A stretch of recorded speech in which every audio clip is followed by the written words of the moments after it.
Hello, good evening. मैं Pavan Rao, YouTube channel maths with Pavan Rao में आज आप लोगों को एक नया पॉइंट पढ़ाने वाला हूं। और जैसा आप लोगों को पता है कि पिछली क्लास में कल इवनिंग में भी आपने वीडियो देखा होगा, इवनिंग में 6 बजे आपके पास वीडियो आ जाता होगा। तो आपने देखा था कि हम लोग टेंजेंट के बारे में पढ़ रहे थे और टेंजेंट को हम लोग कंप्लीट करेंगे इस वीडियो में, क्योंकि टेंजेंट थोड़ा सा बड़ा पॉइंट है और उस पर इंपॉर्टेंट क्वेश्चंस भी बनते हैं। तो आज की क्लास में हम लोग टेंजेंट्स का सेकंड पार्ट हम लोग पढ़ रहे हैं, जिसमें कुछ 2 या 3 छोटे-छोटे पॉइंट्स मैं आप लोगों को बताने वाला हूं। साइक्लिक क्वाड्रेटल चक्रीय चतुर्भुज के बारे में मैं आप लोगों को समझा चुका था। ऐसा कोई भी क्वाड्रेटल जिसके चारों वर्टेक्स सर्किल की सर्कमफ्रेंस को काफी डिटेल से काफी अच्छे से समझाया था। अब मैं आप लोगों को समझा रहा हूं एक नया पॉइंट। देखिए, अगर कोई भी क्वाड्रेटल सर्किल के बाहर है, कोई भी क्वाड्रेटल अगर सर्किल के बाहर स्थित है, इस प्रकार से कोई भी क्वाड्रेटल सर्किल के बाहर स्थित है, मतलब ऐसा कोई क्वाड्रेटल जिसकी चारों साइड सर्किल की सर्कमफ्रेंस को टच करें, ऐसा कोई भी चतुर्भुज जिसकी चारों भुजाएं जो हैं वो वृत्त को अगर टच करें, सर्किल की सर्कमफ्रेंस को, वृत्त की परिधि को अगर टच करें, तो उसका कोई भी नाम नहीं होता। जैसे वर्टेक्स टच करें, कल को क्लास में मैंने बताया था साइक्लिक क्वाड्रेटल। ऐसे इसका कोई फिक्स नाम तो नहीं है, लेकिन इससे रिलेटेड अपने पास 2 थ्योरम्स हैं और जो अगले मैं पॉइंट पढ़ाने वाला हूं, आपको 6 या 7 पॉइंट पढ़ाऊंगा, प्रत्येक में साथ-साथ 2-2 पॉइंट्स आप लोगों को मैं समझाते हुए चलूंगा। तो देखिए, यहां पर पहला पॉइंट मैं आपको बताता हूं, ये पॉइंट नंबर 8 टेंजेंट में ए बी सी डी ऐसे पॉइंट हम लोग पढ़ेंगे। तो ये कोई भी क्वाड्रेटल है, मान लो इसको नाम देते हैं ए बी सी और डी। ध्यान रखना, पहली थ्योरम इससे रिलेटेड ये है और दोनों ही मैं समझाऊंगा। कैसे आया ये चीज मैं हमेशा बताता हूं, ऐसा आपको पता होगा। सिर्फ आप लोग अपनी नोटबुक और पेन अपने साथ रखिए, जिससे आप लोगों को जो भी मैं समझाऊं वो आपको अच्छे से और कंप्लीटली समझ में आए। इसके लिए तो ध्यान रखना, इसके द्वारा सेंटर पर बना जो एंगल होता है, ये और ये अपने पास है और ये है। ये वाला एंगल मान लीजिए x है और ये वाला एंगल मान लीजिए y है। तो ध्यान रखना, सेंटर पर बने अपोजिट एंगल्स का sum angle x plus angle y बराबर 180 डिग्री। और आप लोगों को पता होगा कि जो भी क्लास में क्वेश्चंस मुझसे पूछे जाते हैं, जहां क्लास में स्टूडेंट कंफ्यूज होता है, वो क्वेश्चंस मैं आपको इस चैनल पर बताते रहता हूं, ताकि आप लोग जहां भी बैठे हो सकता है वो क्वेश्चन आपके दिमाग में बन रहा हो, तो आप लोग आसानी से समझ पाओ। ध्यान देना, यहां पर कुछ लोगों को लगता है कि सर वर्टिकली अपोजिट एंगल तो बराबर होते हैं। ध्यान रखना, वर्टिकली अपोजिट एंगल नहीं बन रहे, ये हम लोगों ने वर्टेक्स को सेंटर से मिलाया है। Vertically opposite angle straight line से बनते हैं। ये इधर स्ट्रेट यहां पर जाएगा इस प्रकार से और इधर स्ट्रेट ये यहां पर होगा इस प्रकार से। ये होगा x है तो ये x होगा, कंप्लीट y है तो angle x plus angle y का सम 180 डिग्री होता है। और दूसरी से रिलेटेड जो थ्योरम है, अपोजिट साइड्स का सम ab प्लस cd, विपरीत भुजाओं का योग ab plus cd, opposite sides का सम जो होता है वो ऑलवेज अपोजिट साइड्स के सम के बराबर होता है। bc प्लस ad के बराबर होगा, bc प्लस ad के बराबर होगा। अपोजिट साइड्स का सम ऑलवेज अपोजिट साइड्स के सम के इक्वल होता है। ये बात आप लोग ध्यान रखना। और दोनों आए कैसे वो पॉइंट तो मैं समझाऊंगा, लेकिन ये चीज याद रखना, इस पर बेस्ड कई बार अच्छे क्वेश्चंस बन जाते हैं, ये याद रखना। देखो, मैं आपको कोशिश करता हूं समझाने की कि कैसे है। दोनों पॉइंट मैं आपको बताता हूं, लिख लिए होंगे आपने, दोनों पॉइंट लिख लेना। मैंने कहा इस टाइप से जो थ्योरी है आपको किसी भी बुक या नोटबुक या इस टाइप से नहीं मिलेगी, तो आप लोग कंप्लीट कोशिश करना इसको समझने की और साथ साथ लिखते चलना, नोट्स जरूर बनाना। यदि कोई भी अपने पास क्वाड्रेटल, दोनों पॉइंट में समझाऊंगा, यदि कोई भी क्वाड्रेटल के चारों वर्टेक्स सर्किल की सर्कमफ्रेंस को टच करें, इसको अगर टच करें इस प्रकार से, तो ये ए बी सी और डी, ये अंदर की तरफ कोई भी पॉइंट अपने पास ओ मान लीजिए, ये अंदर इसका सेंटर है, कोई भी पॉइंट नहीं है, सर्किल का सेंटर ओ है, और इनको अगर मिला दिया जाए तो सेंटर पर बने अपोजिट एंगल्स का सम 180 डिग्री क्यों हुआ, वो मैं आप लोगों को सबसे पहले आपको समझाने की कोशिश करता हूं। देखिए, यहां से हम लोग क्या करेंगे, इसको नाम देते हैं, ये पॉइंट P है, ये पॉइंट Q है, ये पॉइंट R है और ये पॉइंट S है। इनको इससे मिला दो, R से O को, S से O को, और इन सभी को आप लोग मिला दीजिए। इनको आप लोग टच कर दीजिए, इसको मिला दीजिए, इसको आप लोग इससे मिला दीजिए, इससे इसको मिला दीजिए और इसको इससे मिला दीजिए, और इनको नाम दे दो। इस एंगल को नाम दे दो 1 नंबर, इसको नाम दे दीजिए 2 नंबर, इसको नाम दे दो 3, इसको 4, ये नाम दे दो 5, ये 6, ये 7 और ये 8, या ABCD जो आप देना चाहो दे सकते हो। तो ध्यान रखना, एंगल 1 आप लोग ये याद रखना, यहां पर जो अपने पास angle 1 plus 2 plus 3 plus 4, angle 1 plus 2 plus 3 plus 4 plus 5, 4 बीच में 4 भी है ना, 4 प्लस 5 प्लस 6 प्लस 7 प्लस 8, एक सेंटर पर बने सभी एंगल्स का सम 360 डिग्री होता है। 1 2 3 4 एक पॉइंट पर बने सभी एंगल्स का सम 360 डिग्री होगा, 360 डिग्री होगा, ऐसा आप लोगों को पता है। अब एक चीज आप लोग ध्यान रखना, मुझे बताइए एक ही जगह से डाली दोनों टेंजेंट्स की लेंथ बराबर, रेडियस हमेशा इक्वल होती है और ये अपने पास बीच वाली कॉमन होने के कारण बराबर, तो क्या R और D और अपने पास S और D दोनों कांग्रुएंट हो गए तो एंगल 1 जो है वो बराबर होगा 2 के। ऐसे हम लोग प्रूव कर सकते हैं 3 जो है वो बराबर होगा 4 के। क्यों? एक ही जगह से डाली टेंजेंट बराबर, कल की क्लास में समझा दिया है, एक ही जगह से डाली टेंजेंट की लेंथ बराबर, अपने पास ऐसे ये इसके बराबर, रेडियस बराबर, बीच वाली कॉमन होने के कारण बराबर। ऐसे हम लोग प्रूव कर सकते हैं 5 बराबर होगा 6 के, और ऐसे हम लोग प्रूव कर सकते हैं कि 7 जो है वो बराबर होगा 8 के। ये वैल्यू आप लोग एक की जगह जो 2 है उसकी जगह 1 लिख सकते हो, तो एंगल 1 प्लस एंगल 1, 3 की जगह आप लोग 4 लिख सकते हो, तो एंगल 4 प्लस एंगल 4, 5 बाद में लिख लेना, गलती से मैंने पहले लिख लिया, 5 की जगह 5 है, आप लोग 6 की जगह भी एंगल 5 लिख सकते हो, 6 की जगह एंगल 5 लिख सकते हो, एंगल 7 की जगह भी आप लोग एंगल 8 लिख लो, एंगल 8 है बराबर 360 डिग्री। 2 बार एंगल 1 आ गया, 2 बार 4 आ गया, 1 plus 4 plus 5 plus 8 equals to 360 degree है, तो 2 का आप लोग भाग दे दीजिए, तो 1 प्लस 4 प्लस 5 प्लस 8 जो है वो अपने पास आ गया 180 डिग्री। और यही तो हमें प्रूव करना था कि 1 8 और अक्ष, इसको अक्ष माना था 1 और 8 को, और इसको y मान लिया था, इसको अक्ष माना था 1 और 4 को, और इसको y माना था बराबर 180 डिग्री। ये हमें प्रूव करना था, पहला पॉइंट। दूसरा पॉइंट कैसे है, जो भी पॉइंट मैं सर्किल में समझाऊंगा, ये 6 या 7 पॉइंट है और इसको आप लोग कंप्लीट देखना, बहुत ज्यादा इंपॉर्टेंट है। इन पर एक भी क्वेश्चन इन पर बेस्ड आपके सामने 100% आने वाला है। देखो, आप लोगों को पता होगा कि एक ही जगह से डाली गई टेंजेंट की लेंथ इक्वल होती है, एक ही जगह से डाली गई टेंजेंट की लेंथ इक्वल होगी, तो dr जो है d से r जो है वो बराबर होगा किसके, ds के। d से r जो है वो बराबर होगा ds के। ऐसे इधर वाला r से c जो है, r से c जो है वो बराबर होगा cq के, r से c cq के बराबर होगा। ऐसे ही अपने पास dr इसके बराबर है, ऐसे ही ap जो है वो as के बराबर होगा, ap जो है वो as के बराबर होगा, और ऐसे अपने पास bp जो है वो बराबर होगा किसके, bq के। एक ही जगह से डाली गई दोनों टेंजेंट्स की लेंथ इक्वल होती है, एक ही जगह से डाली गई स्पर्शक, ये इसके बराबर, ये इसके बराबर, ये इसके बराबर और ये इसके बराबर। कल की क्लास में पिछले वीडियो में ये मैं आप लोगों को समझा चुका हूं। ऐड कर दो दोनों तरफ, इधर भी ऐड कर दो, dr plus rc plus ap plus bp बराबर होगा, इनको ऐड कर दो, ds plus CQ plus AS plus BQ।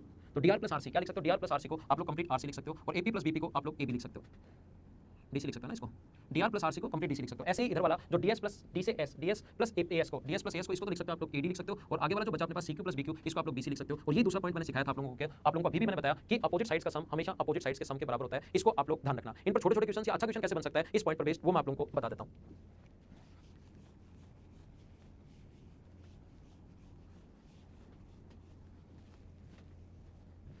यहां पर अपने पास लिखा हुआ है इस टाइप से, अपने पास लिखा हुआ है, देखिए, जैसे यूं बोल देगा कि इसके बाहर से क्वाड्रेटल है,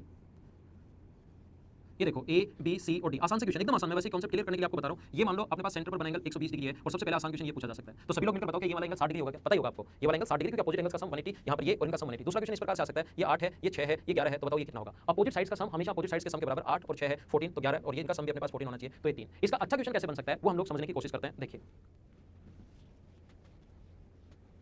यहाँ पर इस प्रकार से अगर कभी क्वेश्चन बन जाए कि अपने पास एक आइसोसेलेस ट्रेपेजियम है, आइसोसेलेस ट्रेपेजियम क्या होता है वो मैं आपको पढ़ा चुका हूं। एक आइसोसेलेस ट्रेपेजियम है जिसका सर्किल जो है जिसकी चारों साइड्स को टच कर रहा है, एक आइसोसेलेस ट्रेपेजियम है जिसका सर्किल जो है वो चारों साइड्स को टच कर रहा है इस प्रकार से। ये वाली साइड ए बी है, ये वाली साइड ए बी है, ये वाली साइड सी डी है, ए बी सी डी। हमें क्वेश्चन में दिया हुआ है कि ए बी अपने पास बराबर दिया हुआ है 30 और सी डी दिया हुआ है 10, then find the area of circle. Circle का एरिया, सर्किल की रेडियस हम लोगों से पूछी जा सकती है, और ये एक आइसोसेलेस ट्रेपेजियम है, ऐसा हम लोगों को कहा है। समद्विबाहु समलंब चतुर्भुज। पिछली क्लास में मैं समझा चुका हूं आप लोगों को कि समद्विबाहु समलंब चतुर्भुज क्वाड्रिलेटरल में मैंने बता दिया था, ऐसा जो भी ट्रेपेजियम होगा जिसकी दो साइड तो पैरेलल हो और दो अनपैरेलल साइड्स अगर बराबर हो तो उसको समद्विबाहु समलंब चतुर्भुज बोलते हैं। यहां से ध्यान रखना, ये मैं आप लोगों को पढ़ाऊंगा कि मैं आपको बताऊंगा क्वेश्चन करवाते टाइम, कभी भी समद्विबाहु समलंब चतुर्भुज अगर हो तो यहां से एल्टीट्यूड डालने पर और यहां से एल्टीट्यूड डालने पर ध्यान रखना, ये यहां से यहां तक और यहां से यहां तक ऑलवेज इक्वल होगा इधर वाला। क्यों? क्योंकि जैसे ये अगर ए है तो ये भी ए, एल्टीट्यूड डाल दिया तो अपने पास ठीक है, दो पैरेलल साइड्स के बीच, लिखना चाहो तो लिख लो, नहीं लिखना तो कोई दिक्कत नहीं, दो पैरेलल साइड्स के बीच पैरेलल है दोनों लाइन, तभी तो ट्रेपेजियम बनेगा। ट्रेपेजियम होता ही हुआ है जब पैरेलल हो, तो अपने पास ये दोनों अपने पास पैरेलल लाइंस के बीच डिस्टेंस सेम होनी है, ये दोनों में एक राइट एंगल है, हाइपोटेनस दोनों का बराबर गिवन है, क्योंकि आइसोसेलेस ट्रेपेजियम में समद्विबाहु समलंब चतुर्भुज है और एक साइड दोनों बराबर होने के कारण पैरेलल के बीच में साइड हमेशा बराबर होती है, तो आरएचएस से कांग्रुएंट हो गए तो कांग्रुएंट हो गए तो बची हुई साइड भी बराबर। ये क्वेश्चन में सिर्फ इतना सा कांसेप्ट आपको समझना है, आइसोसेलेस ट्रेपेजियम है, ये अगर 30 दिया हुआ है तो ये अगर 20 दिया हुआ है तो अपोजिट साइड्स का सम, ये 10 दिया हुआ है, सॉरी अपोजिट साइड्स का सम ये दिया हुआ है 10, अपोजिट साइड्स का सम 20 और 10, अगर 30 और 10 40 हो गया तो इन दोनों का सम भी 40 बचना है, तो ये अगर अपने पास 20 है तो इधर वाला ये भी अपने पास कितना होगा? 20 होगा। ये 20 है तो ये भी अपने पास 20 हुआ, और यहां से आप लोग परपेंडिकुलर डाल दो इस पर, इधर भी परपेंडिकुलर डाल दीजिए और इधर भी परपेंडिकुलर डाल दीजिए, तो ये चीज मैं सिखा चुका हूं आप लोगों को। टोटल यहां से यहां तक 30 था, टोटल ये अगर 30 था अपने पास, कोशिश करना समझने की, बहुत ज्यादा इंपॉर्टेंट पॉइंट है ये, अगर 30 था तो ये अगर 10 बचा तो इधर और इधर वाला बराबर होगा, टोटल 30 है, 20 बचा तो ये वाला भी अपने पास 10 होगा और ये भी अपने पास 10 होगा, ऐसा आपको पता होगा। एक ही जगह से ये टोटल यहां से यहां तक 20 है, एक ही जगह से डालेंगे, दोनों टेंजेंट्स की लेंथ बराबर होती है, ऐसा आप लोगों को पता होगा। तो 20 के स्क्वायर में से 10 का स्क्वायर माइनस करोगे तो क्या अपने पास आ जाएगा? 20 का स्क्वायर अपने पास हुआ 400, 400 में से 10 माइनस करोगे तो 100, तो ये बचेगा √300, और √300 का मतलब 10√3। और किसी की अगर यहां से यहां तक 10√3 है और दोनों लाइन अगर पैरेलल है तो ये 10√3 है, तो यहां से यहां तक ये भी 10√3 होगा, और व्यास अगर 10√3 है तो रेडियस आ गई 5√3, और रेडियस आने के बाद क्या आप लोग उस सर्कल का एरिया निकाल सकते हो, वो मैं आपको समझाऊंगा। पाई आर स्क्वायर एरिया का फॉर्मूला होता है जो होता है मेंसुरेशन में, अगला चैप्टर में समझाने वाला हूं। इसका आप लोग ये जो क्वाड्रिलेटरल बना, इसका चतुर्भुज, ये जो क्वाड्रिलेटरल ट्रेपेजियम जो बना अपने पास, इसका क्षेत्रफल भी पूछ सकता है। इसके क्षेत्रफल का फॉर्मूला होता है 1/2 sum of parallel sides into distance between them. अगला एक और पॉइंट मैं आपको समझाता हूं, नेक्स्ट पॉइंट समझिए आप लोग। पहला पॉइंट, ऐसे मैं कम से कम आप लोगों को 6 या 7 पॉइंट समझाने वाला हूं जो काफी इंपॉर्टेंट है और इनको आप लोग याद भी रखना। देखिए कोशिश करना समझने की। यहाँ पर अगला पॉइंट बी नंबर पॉइंट, ए नंबर पॉइंट मैं समझा चुका हूं, अगला पॉइंट देखिए आप लोग बी नंबर पॉइंट। दो सर्किल जो इक्वल रेडियस के हों या नहीं हो, उससे कोई फर्क नहीं पड़ता। दो सर्किल अगर इक्वल रेडियस के नहीं है, हो भी सकते हैं नहीं भी हो सकते, ध्यान रखना, तो इनसे खींची जा सकने वाली टेंजेंट्स की संख्या, जो कॉमन टेंजेंट होंगी उनकी संख्या होगी 4, यहां से यहां तक कॉमन टेंजेंट्स की जो संख्या होगी वो 4 होगी, ये वाली और ये वाली। कॉमन टेंजेंट्स की जो संख्या होगी, एक ये वाली इधर से होगी और एक ये वाली इधर से होगी। ध्यान रखना, दो सर्किल अगर एक दूसरे को टच नहीं कर रहे हैं, ध्यान देना आप लोग सभी लोग, इंपॉर्टेंट है, दो सर्किल अगर एक दूसरे को टच नहीं कर रहे हैं तो खींची जा सकने वाली कॉमन टेंजेंट्स की संख्या 4 होगी। दो सर्किल अगर एक दूसरे को टच करें, दो सर्किल अगर एक दूसरे को टच करें तो खींची जा सकने वाली कॉमन टेंजेंट्स की जो संख्या है अपने पास वो अपने पास होगी 3। दो सर्किल अगर एक दूसरे को इंटरसेक्ट करें, इस प्रकार से इंटरसेक्ट कर जाएं तो डायरेक्ट कॉमन टेंजेंट्स जो खींची जाएंगी उनकी संख्या होगी 2। एक दूसरे को अंदर से टच करें तो अपने पास 1, और एक दूसरे को इस प्रकार से टच नहीं करें तो 0। दो सर्किल जो एक दूसरे को ना तो टच कर रहे हैं ना इंटरसेक्ट कर रहे हैं, उनसे खींची जा सकने वाली डायरेक्ट कॉमन टेंजेंट्स की जो संख्या होगी या तो 0 होगी या 4 होगी। आया हुआ क्वेश्चन है, याद रखना, अगर एक दूसरे को टच नहीं करते तो 0 होगी या 4 होगी। और याद रखना जो ऊपर और नीचे जो ये है इनको बोलते हैं हम लोग डायरेक्ट कॉमन टेंजेंट, इनका नाम होता है सीधी उभयनिष्ठ स्पर्शरेखा, इसका नाम जो है वो डायरेक्ट कॉमन टेंजेंट। और ये जो अपने पास है इसका नाम है ट्रांसवर्सल कॉमन टेंजेंट। ये सीधी उभयनिष्ठ स्पर्शरेखा है,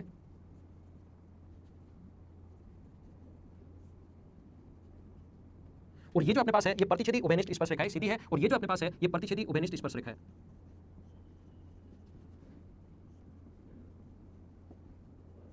एक डायरेक्ट कॉमन टेंजेंट है, एक ट्रांसवर्सल कॉमन टेंजेंट है, तो इनकी लेंथ निकालने का तरीका क्या होगा, बी पॉइंट में आपको पढ़ा रहा हूं, और बी पॉइंट में इसकी लेंथ निकालने का तरीका क्या होगा और इसकी लेंथ निकालने का तरीका क्या होगा वो मैं आपको समझाने की कोशिश करता हूं। कोशिश करना सीखने की। सबसे पहले बात आती है फॉर्मूले की, और इसका फॉर्मूला जो है अपने पास है, इसका फॉर्मूला होगा डायरेक्ट कॉमन टेंजेंट और ट्रांसवर्सल कॉमन टेंजेंट का।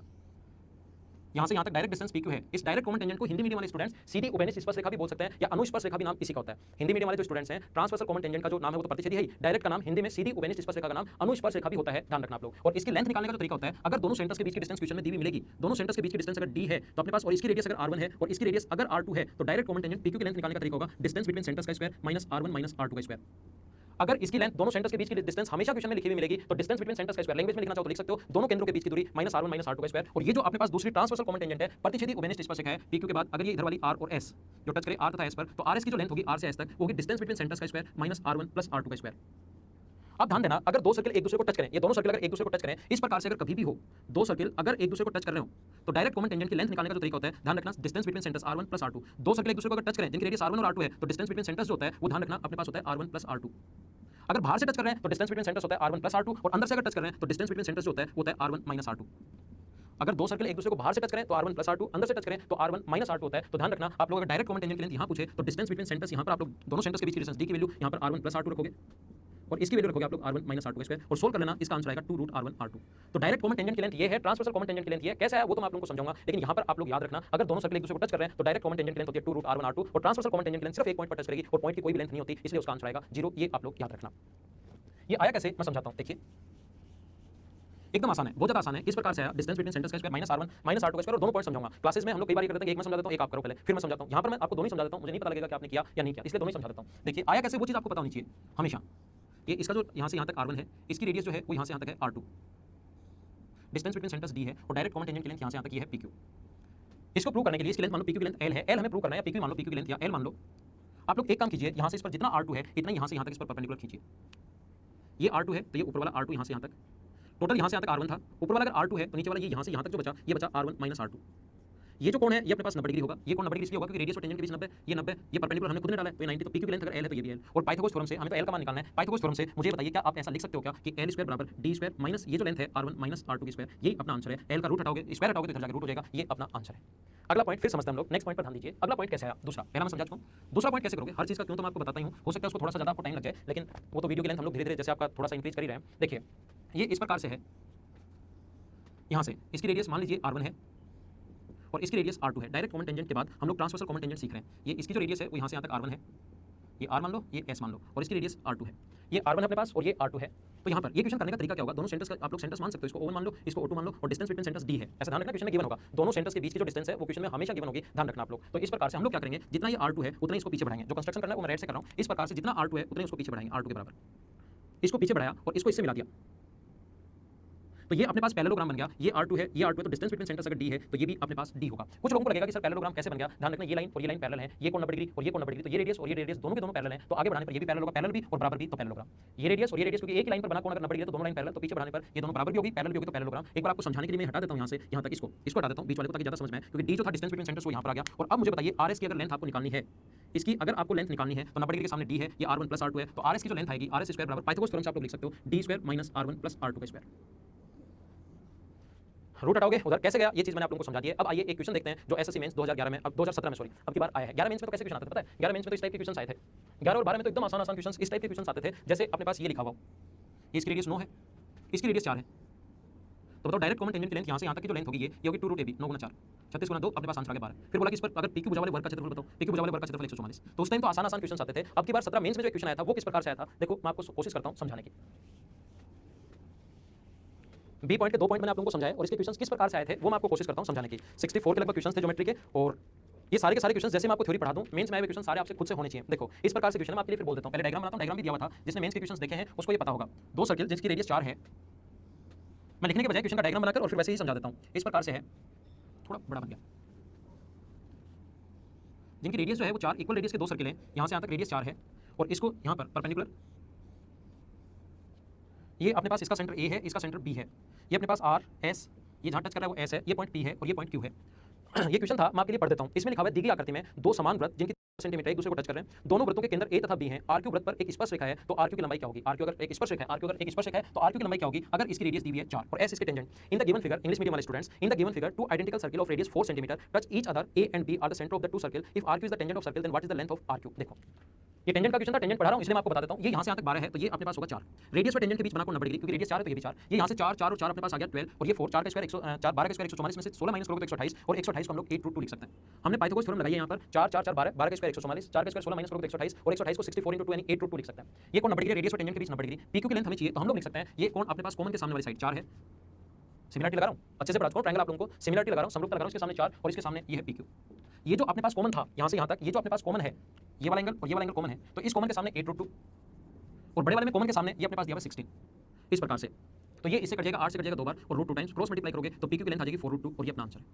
एक क्वेश्चन मैं और समझा देता हूं आप लोगों को, इसी पर आया हुआ क्वेश्चन टेंजेंट पर, उसको हम लोग कर लेते हैं, देखिए कैसे।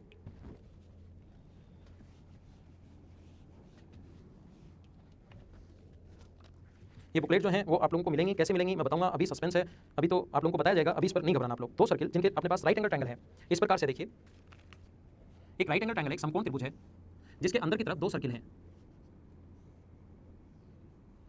एक तो ये है और दूसरा सर्किल ये है। इसकी जो रेडियस हम लोगों को दी हुई है, रेडियस गिवन है, एक की रेडियस है 12 और एक की रेडियस है 3।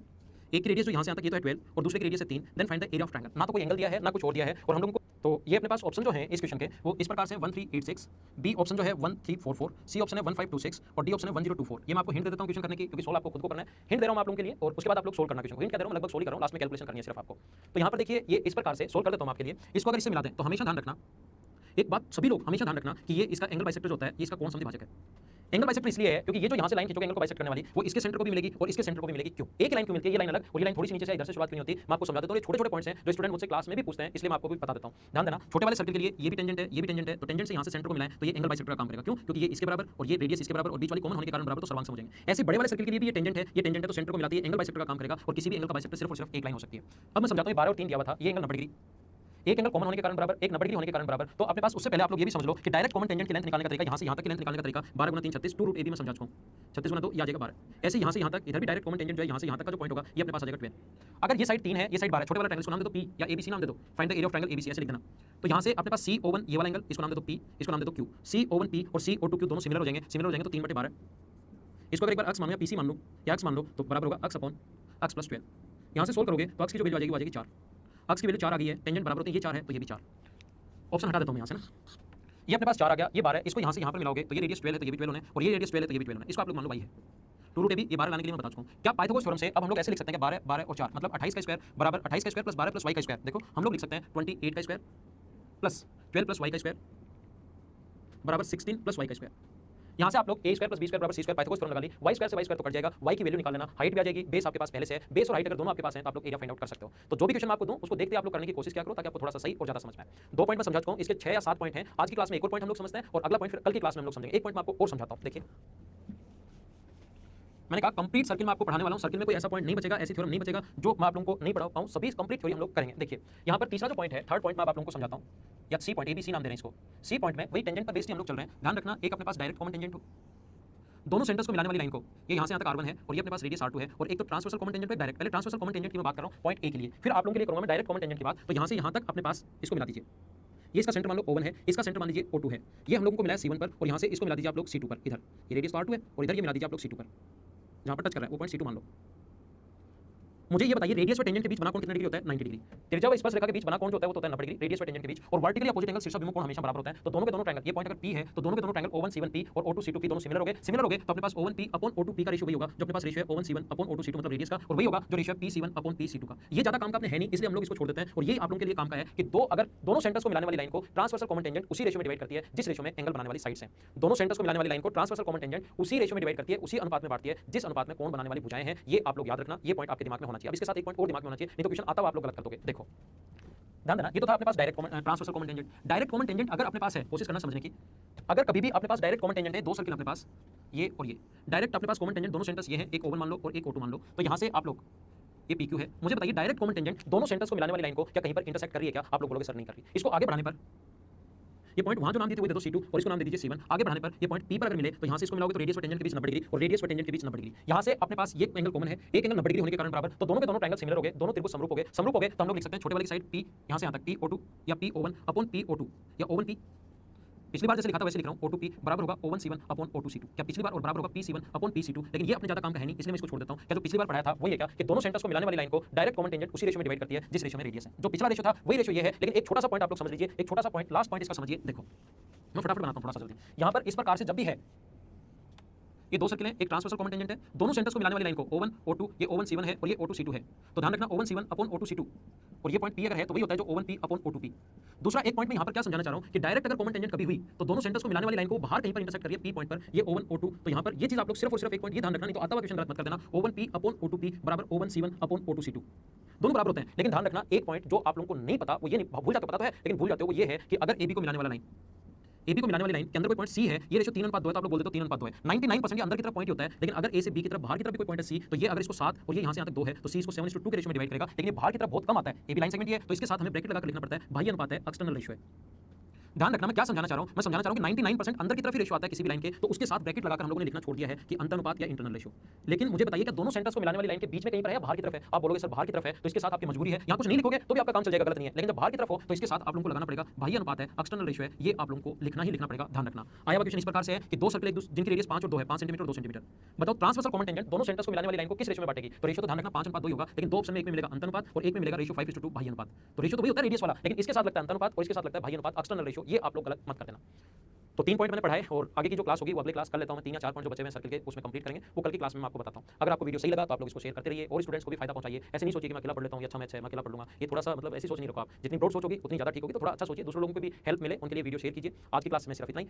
Okay, thank you, bye bye, see you in the next lesson, thank you. Hey guys, this is Soman.